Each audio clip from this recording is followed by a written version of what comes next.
L'ultima domanda prima del finale. Nel caso di sconfitta al ballottaggio, chiedono quale attività vi dedichereste?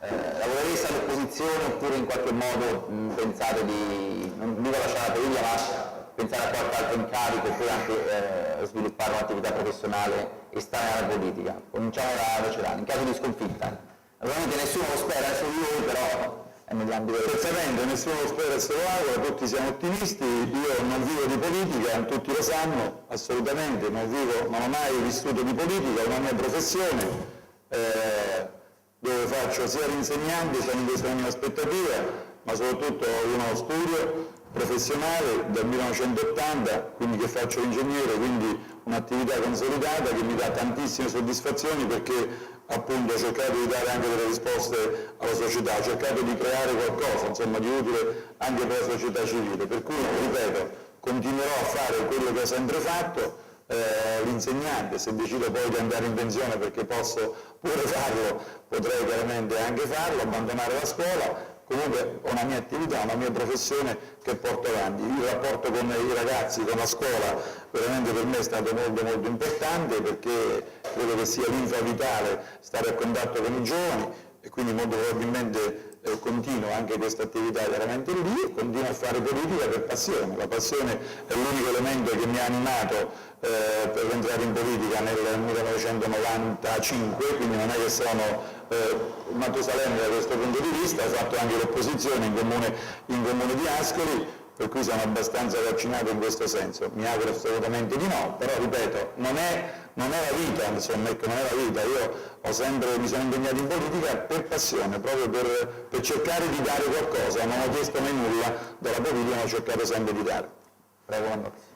Ma io non ho avuto mai l'esperienza di stare all'opposizione, penso di non continuarlo a fare, ma nel momento in cui questo dovrebbe avvenire io non abbandonerò mai la politica, anzi la politica non si fa solo se si ha un incarico, la politica si fa ogni giorno e grazie e per fortuna che noi abbiamo tantissimi milioni di cittadini in questo paese, in Italia, che non stanno nell'istruzione e fanno politica ogni giorno, nel lavoro, nello sport, nel tempo libero. Quindi io ho un lavoro, ce n'ho uno solo, non come magari Celani che ce n'ha due, faccio solo l'insegnante, ci sono ritornato qualche settimana fa, continuerò a fare quello e fare politica, perché io per fortuna la politica non si fa solo se si ha una carica istituzionale, ma si deve fare ogni giorno e così farò.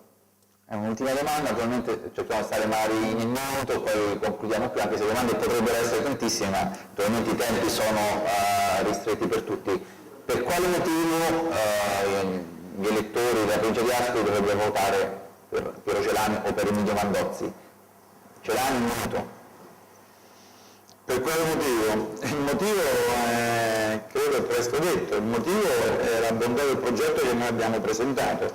Gli elettori hanno di fronte una situazione politica, amministrativa, una situazione socio-economica di questo territorio, è una situazione molto grave da questo punto di vista, occorre cambiare totalmente, occorre quindi cambiare sia modello socio-economico, modello di sviluppo di questo territorio e per fare questo occorre naturalmente cambiare modello politico perché ormai i dati sono chiarissimi e hanno dimostrato che fino adesso questo non ha funzionato, quindi se stiamo in crisi non possiamo dire che è soltanto colpa della crisi nazionale e internazionale, la crisi è dovuta anche a mancate naturalmente scelte. Vogliamo rompere in pratica alcune situazioni che si sono create su questo territorio, dovute chiaramente ad una politica di un partito di maggioranza relativa che ha governato in questo momento, il PD, che non ha fatto delle scelte nell'interesse del territorio, quindi io mi rivolgo agli elettori in questo senso, rendetevi protagonisti di questo cambiamento, assumendovi proprio la responsabilità di venire chiaramente a votare il 21 e il 22 scegliendo un nuovo sistema politico e un nuovo sistema di sviluppo di questo territorio.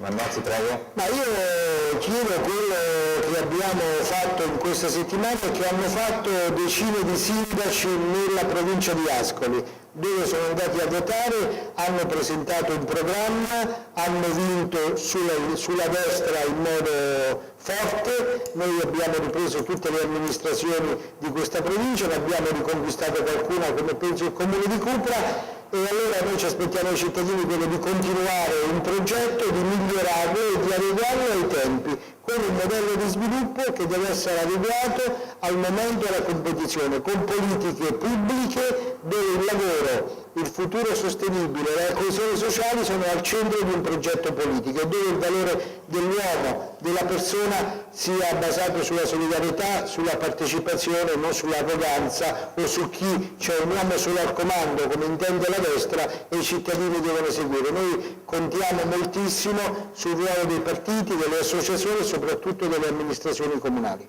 Grazie, abbiamo qui concluso questo confronto elettorale. A partire da domenica si sceglierà il nuovo Presidente della provincia. Questa diretta poi sarà possibile rivederla in differita sul riveroggi.it, caricata anche su YouTube, quindi avremo modo, grazie alla tecnologia, di rivedere anche in futuro quali sono state le parole del futuro Presidente della provincia e confrontarle con quanto realizzerà durante il suo mandato. Grazie a tutti. Grazie a voi. Grazie.